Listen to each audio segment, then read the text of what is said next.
नमस्कार। आज हम एक बहुत ही खास विषय पर बात कर रहे हैं। नीम करोली बाबा के जीवन के आखिरी कुछ पल और वो संदेश जो वो पीछे छोड़ गए। जी।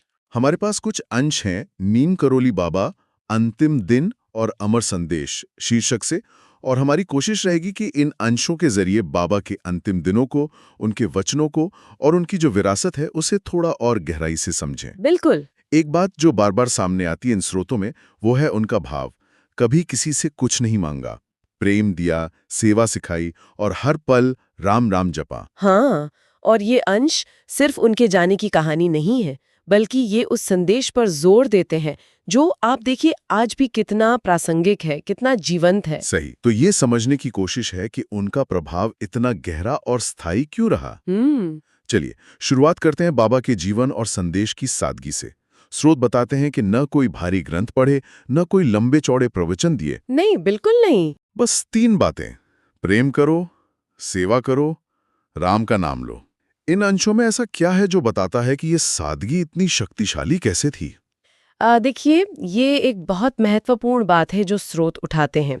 वो बताते हैं कि भक्त उन्हें सिर्फ संत नहीं मानते थे, कईयों के लिए तो वो ईश्वर का ही रूप थे। अच्छा।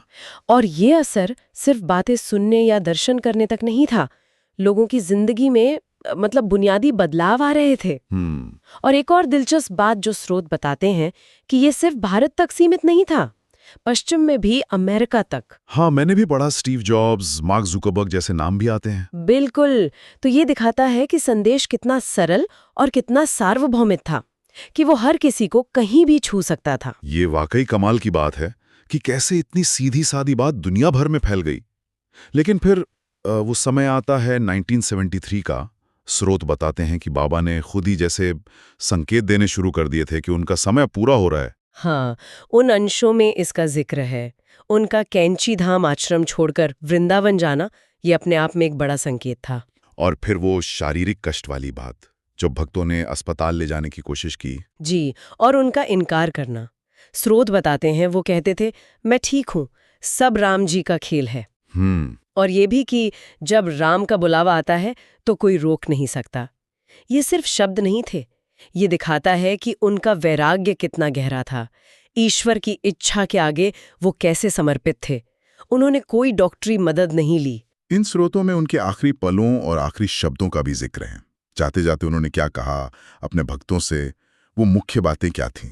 जो अंश हमारे पास हैं वो बताते हैं कि उनका आखिरी उपदेश भी वही था जो वो हमेशा कहते थे, वही मूल संदेश। प्रेम, सेवा, राम नाम। हाँ, बिल्कुल।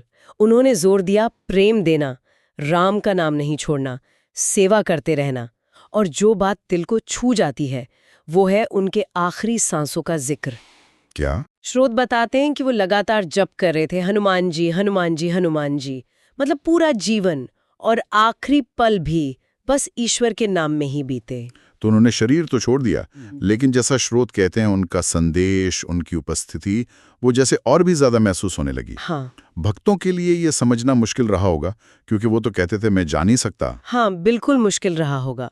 उन अंशों में भक्तों की वो उलझन, वो दुख, उसका जिक्र है। बाबा का ये कहना कि मैं जा नहीं सकता, वो शायद उनके भौतिक शरीर से परे उनकी चेतना की निरंतरता की तरफ इशारा था, जो शायद उस वक्त समझना आसान नहीं था। जी बिल्कुल। लेकिन क्या स्रोत बताते हैं कि बाबा ने इसे समझाया कैसे, ये जो विरोधाभास लगता है? हाँ, स्रोत उनके आश्वासन को रेखांकित करते हैं। उन्होंने कहा था, मैं कहीं नहीं जाता, जहां राम का नाम होगा वहां मैं रहूंगा। अच्छा। और असल में यही उनकी सच्ची विरासत है। स्रोत ये भी बताते हैं कि ठीक है, वृंदावन, कैंची धाम, अमेरिका, इन जगहों पर मंदिर बने हैं, वो सब अपनी जगह हैं।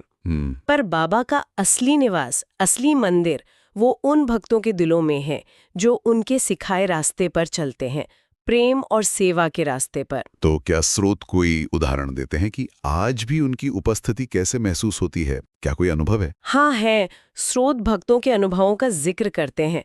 वो बताते हैं कि जब कोई सच में निस्वार्थ भाव से किसी की मदद करता है, या सच्चे मन से राम का नाम लेता है, या हनुमान जी को याद करता है, तो उन्हें बाबा की मौजूदगी का एहसास होता है। ये कोई चमत्कार की तरह नहीं, बल्कि उनकी सिखाए मूल्यों के जरिए उनकी ऊर्जा महसूस होती है। वो प्रेम और सेवा का सिद्धांत वो जीवित है। तो अगर हम इन सभी अंशों को समेटें तो नीम करोली बाबा का जीवन और संदेश वो इसी त्रिकोण पर टिका था। प्रेम करो, सेवा करो और ईश्वर का नाम लो। बिल्कुल सही। स्रोत यही कहते हैं कि इससे बड़ा कोई मंत्र नहीं, यही आधार है। प्रेम, सेवा और निरंतर स्मरण। जी। और आखिर में एक सवाल मन में उठता है इन अंशों को पढ़ने के बाद कि कैसे ये इतना सरल सा दिखने वाला संदेश, प्रेम, सेवा, ईश्वर का नाम, आज भी इतने अलग अलग तरह के लोगों को अलग अलग संस्कृतियों में इतने गहरे तक छूता है। ये सोचने वाली बात है। और उनकी शारीरिक अनुपस्थिति के बावजूद उनकी उपस्थिति उनके मानने वालों के जीवन में इतनी वास्तविक, इतने जीवंत कैसे बनी रहती है?